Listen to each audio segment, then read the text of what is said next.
I'm Nima Rajan, and this is Forum Daily Week in Review. Europe is sounding the alarm as its energy supply continues to be threatened amid Russia's war with Ukraine. The International Energy Agency said that people will have to save at least 13% over the winter if Russia cuts off the last trickle of gas that's flowing to Europe. In its quarterly gas report, the Paris-based group adds that only by saving can Europe avoid a severe shortage.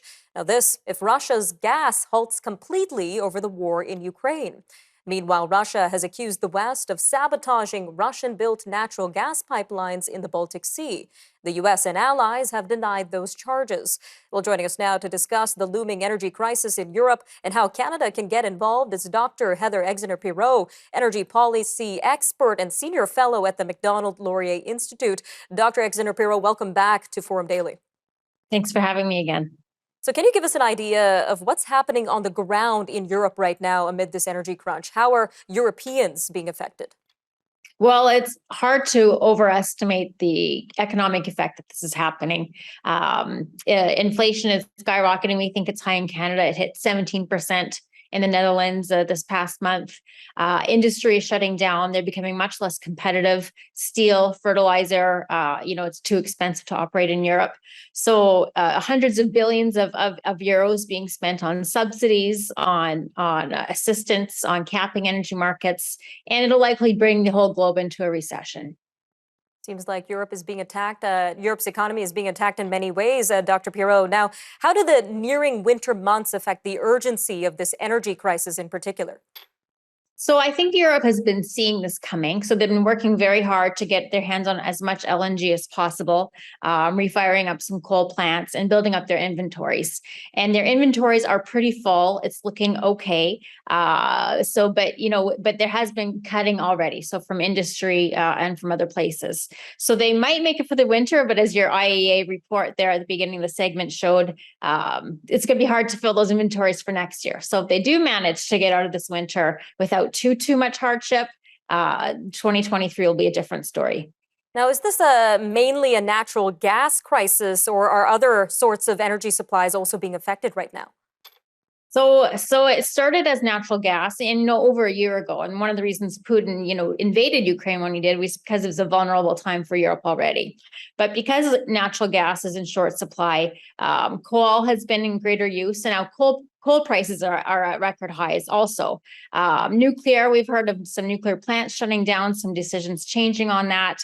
But there has been some maintenance and some shutdowns that were out of control, out of the control of governments. And so that has also had an effect. So it's kind of all hands on deck. Oil is at somewhat of a multi-month low right now, $80, about $80 a barrel, but it's got nowhere to go but up. So oil will soon join, all the kind of host of all the high electric and power prices. All right, Doctor. Well, we know Russia is making all these moves all over Europe's support of Ukraine during this war. So do you see this threat to the energy supply being the straw that broke the camel's back? So it's Europe is holding, I will say they're holding pretty steadfast, that people, public opinions, people are accepting some hardship. And of course, everyone recognizes that no one is facing more hardship right now than Ukrainians. And so there is political will. The thing is, Europe is a wealthy continent and it can pay, premiums and while it'll be a lot of hardship, people won't die. With the kind of the global aspect of all this, though, is that they're sucking energy out of the rest. We don't have enough energy for the whole world. Europe can afford to pay for more of it. And so there are consequences far beyond the continent's borders. So I think Europe will hold steadfast. They're looking for other plans everywhere, but it's affecting everyone. Just about a minute left here, but what's Canada's role in all of this, ma'am, as one of our strategic partners and allies is facing this energy crisis? Yeah, and we've had this discussion for a while, especially with Chancellor Scholz's visit, is what can we do in the near term? In the near term, not that much. However, we are exporting a ton of natural gas to the United States. We can't liquefy it and export it ourselves, but they can. So as long as we keep up the supplies to the United States so that they can, keep LNG prices coming out of there at a reasonable cost, that's helpful. Obviously, getting our LNG exports on the West Coast is going to impact in a beneficial way energy prices globally. So as soon as we can start exporting on our West Coast, which should happen next year or two, that will have some effect on at least increasing global global supplies and allowing for other places to get to Europe. Lots to keep our eyes on. Dr. Exner-Pirot, thank you again for joining us today on Forum Daily. Thanks for having me, Nima. All right, up next, a look at the diplomatic battle between the U.S. and China for the influence in the Pacific. Stay tuned for a conversation with Indo-Pacific expert Cleo Pascal.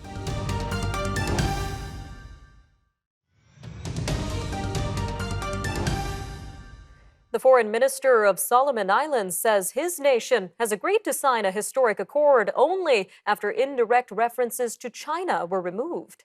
The 11-point declaration between the United States and over a dozen other Pacific nations covers issues including strengthening ties, climate change, and bolstering Pacific regionalism.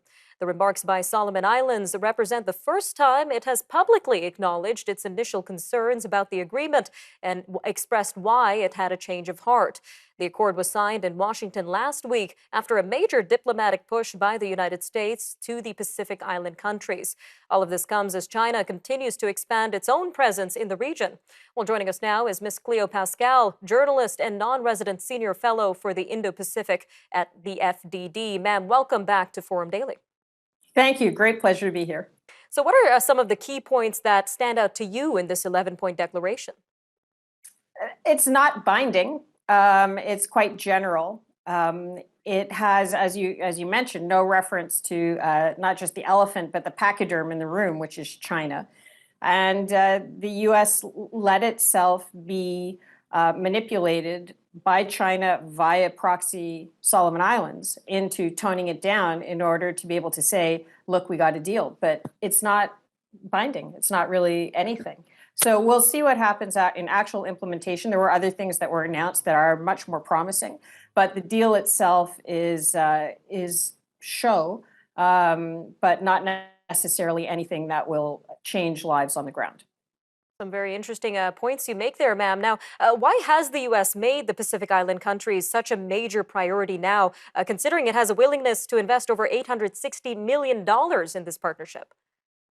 Right. So in terms of the money, also just I'll explain why it's important, but it's also key to understand, just like we understand a bit more about why the deal isn't really a deal, the money isn't really money. 600 million of that still has to be appropriated by Congress for a tuna treaty, which is money that the U.S. owned anyways. A lot of the rest of it is going towards other pre-existing projects and will have to be appropriated by Congress. And much of it had already been announced several months ago. So I'm not trying to downplay the interest and the intention to engage more. It's just the spin around it isn't helpful if you're trying to understand what the actual security risks are that are triggering this engagement. And they are really China, in order to break out of the first island chain and to take Taiwan, needs to have control, if not influence, in the Pacific Islands. And it has been very effective at political warfare throughout the region for the last 15 to 20 years, to the point where it has signed an actual security deal with the Solomon Islands that will allow it to deploy Chinese troops to defend Chinese citizens and Chinese businesses in the Solomon Islands if the government of the Solomons, which is basically one pro-PRC guy, as we've now seen, the prime minister, allows it to. So the situation is strategically incredibly complex but important. This is China trying to create a situation where the U.S. is pushed back to Hawaii, where the security perimeter of the U.S. is pushed back to Hawaii, and they can only do that if they've got control or influence in the Pacific Islands, and they've been, as mentioned, extremely successful at doing that. Now, given that Canada is a member of the Five Eyes and a Pacific country as well, what do we know so far about Ottawa's engagement in this issue?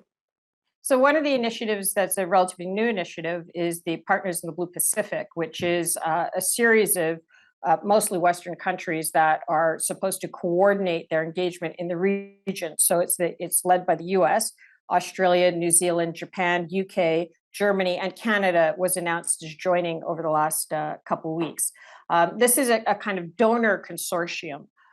It doesn't, the question is how it will engage with the region. It seems to be going to engage through this multinational organization called the Pacific Island Forum, which has been problematic in the past and has a lot of Australian and New Zealand influence in its direction. And if Australia and New Zealand's guidance had been helpful, because they were the prime Five Eyes partners in the region for over 15 years, we really wouldn't be in the situation we are in now. So what we seem to be doing as a country is reinforcing the pre-existing structures and guidances which haven't been particularly successful. So it would have been nice to see some kind of Canadian innovations for engaging in the region, maybe through bilingualism, bringing in the French Pacific as well as the English Pacific, looking at some things that are uniquely Canadian that we can bring to the area, maybe First Nations contributions to traditional land management, that sort of thing. But instead, we seem to be kind of tagging along to this pre-existing way of engaging with the region. It's clear a lot still needs to be done. Ms. Pascal, thank you again for joining us today on Forum Daily. Pleasure, thanks. Up next, we speak with Ms. Shadi Sadr of Justice for Iran about the anti-government protests in the country. Stay with us.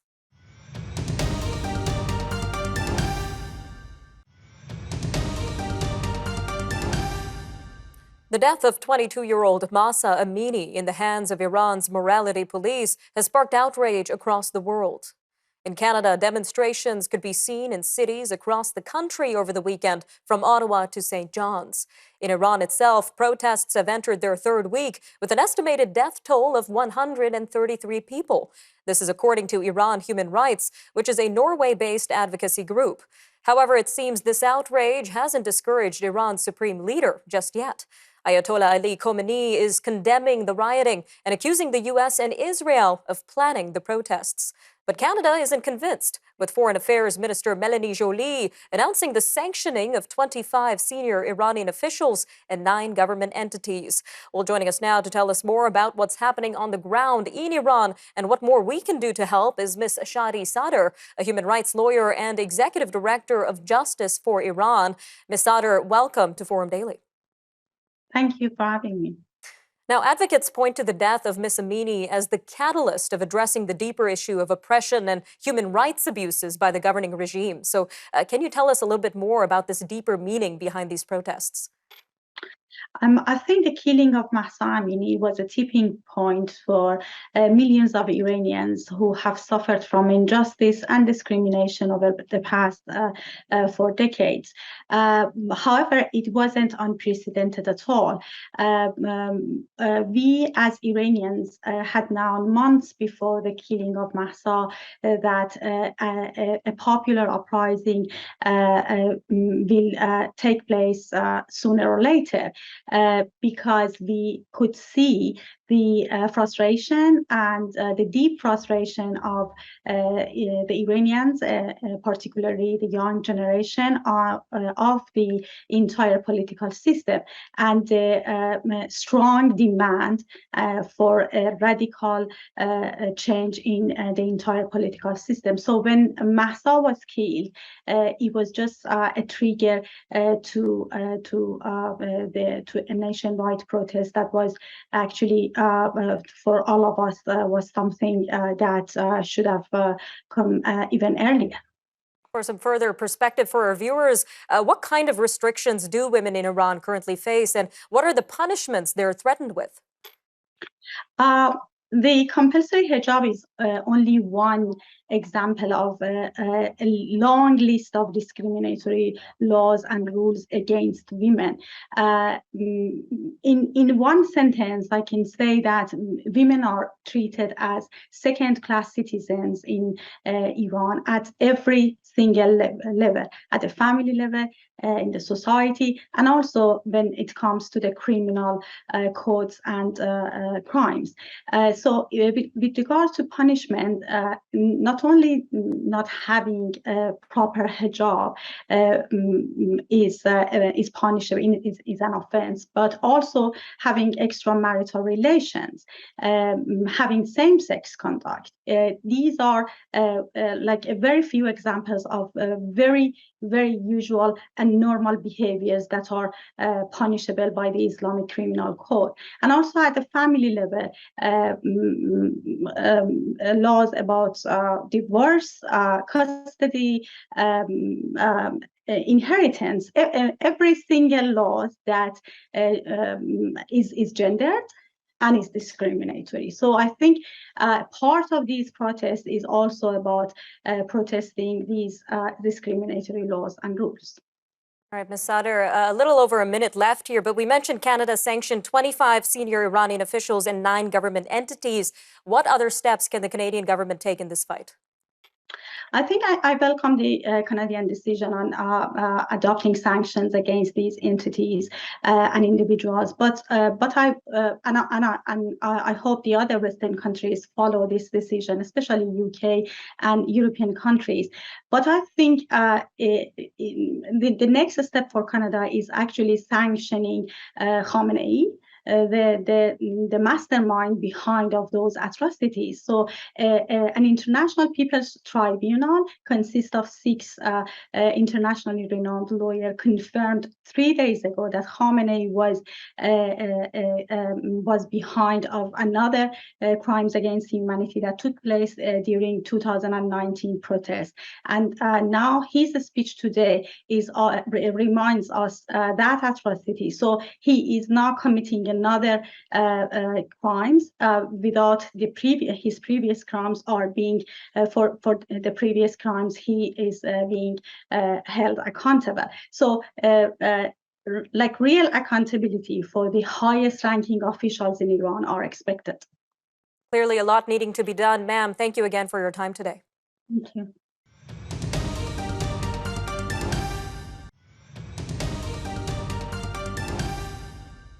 The Participation Report Card is giving Canada's kids and youth an overall grade of F for the 3rd report in a row.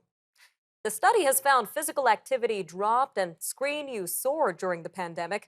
However, it acknowledges that COVID-19 containment measures, such as the closing of schools, may have played a part in this. Participation says only about 28% of the country's children are getting the recommended 60 minutes of moderate to vigorous physical activity per day. The report card takes physical activity, screen time, and sleep recommendations into account when deciding on the grade. Well, with us now to discuss this latest report is Dr. Lee Vanderloo, CIHR postdoctoral research fellow at Sick Kids and scientific director at Participation. Dr. Vanderloo, welcome to Forum Daily. Thank you for having me. Now, some of these findings weren't too surprising due to the restrictions of the COVID-19 pandemic. Now, considering that things are going back to normal, whatever that normal may be, do you expect a rise in physical activity among kids now? Yeah, absolutely. I mean, as you mentioned, the decreases that we reported with regards to physical activity levels and the increase in screen use weren't that surprising, given the way that we were living our day-to-day lives during that time, the various public health mandates that were put into place. But given that schools have returned for the most part to in-class instruction, we've been seeing an uptick in enrollment for organized sports, and definitely the continuation of leveraging the outdoor play spaces is definitely something we've been seeing. I think one area that we're cautiously optimistic about is with regards to screen use. It was already high pre-pandemic. It got even higher during the pandemic. Again, all made sense why we saw those increased trends. But now that we're kind of beginning to navigate out of the pandemic, of course, the virus is still very much an issue here in Canada, but figuring out how best to balance responsible and healthy screen use is definitely an area that we want to further focus on and ensure that families, schools, and policymakers have the necessary supports in place to do that. Well, it's good to hear there is some progress. Now, what's really interesting in this report is that for the first time, the report card looked at wellness levels among minority communities, including Indigenous communities. So how did the pandemic affect kids in that demographic in particular? Yeah, well, we know in general that members from equity deserving as well as equity denied groups were further impacted and almost from an exacerbated standpoint in terms of how various aspects of the pandemic did impact those various groups. And the same was true with regards to their movement behaviors. And so some of the things that we found were that less opportunities were made available. There was issues with regards to accessibility, whether it was children who identify as LGBTQ 2S plus, women and girls, as well as newcomers and children who identify as being Indigenous, is definitely an area that we want to further identify. We did notice a lot of gaps even in the amount of data available. So I think this represents a perfect opportunity to ensure that there's funding in place to get that data, that we're meeting the needs. But it was also really interesting to see that some of these particular groups actually were doing better than the national average. So for examples, we did see quite a higher number with regards to daily step count among children who identify as being Indigenous. So, there were some really great stories that did come through. Some were expected, and some were some additional identified trends that do seem really positive, that I hope are some lessons that we continue to take forward with us. All right, Dr. Vanderloo, about a minute and a half left here, but in terms of inequalities within disadvantaged neighborhoods, how can officials address that issue in particular? Yeah, I think, it's one of those things, is recognizing that the solution for physical inactivity and decrease or supporting healthy screen use habits is really a complex issue, and that it's going to take collective cooperation and coordination across a number of different levels of government, people in practice, the healthcare community, the education sector as well, to really band together to ensure that children and youth are being afforded environments that are conducive to physical activity. And really paying additional attention to some of those social determinants of health, making sure that there are issues such as around accessibility, inclusiveness, that these environments aren't just focused on the physical environment, but the social environments as well. I think that'll definitely be one step in the right direction. Some important points to consider. Dr. Vanderloo, thank you again for joining us today on Forum Daily. Thank you so much for having me. Take care.